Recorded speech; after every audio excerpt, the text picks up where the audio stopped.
Ils ont été chassés de leur position en moins de 24 heures. 2 villages ukrainiens viennent de tomber, et avec eux, un nouveau PAN du front est en train de basculer. L'armée russe affirme avoir mené des actions décisives dans le nord et l'est de l'Ukraine, reprenant l'initiative militaire sur plusieurs axes stratégiques.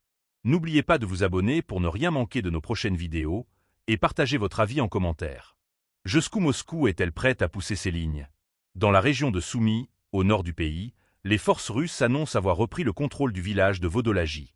Un point jusqu'ici considéré comme secondaire, mais qui s'inscrit dans une logique de grignotage méthodique des lignes ukrainiennes.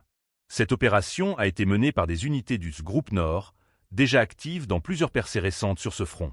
L'attaque aurait été rapide, organisée et sans possibilité pour les défenseurs de contre-attaquer efficacement.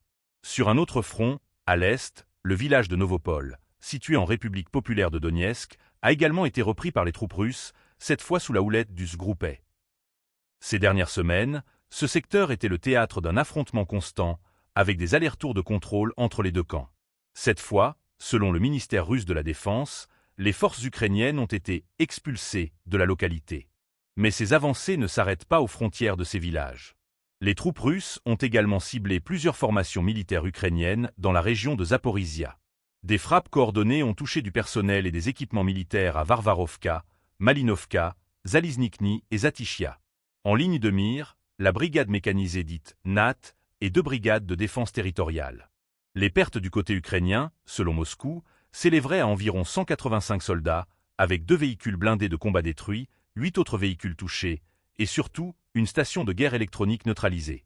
Un élément non négligeable quand on connaît l'importance croissante du brouillage, de l'interception et de la guerre cybernétique dans le conflit actuel.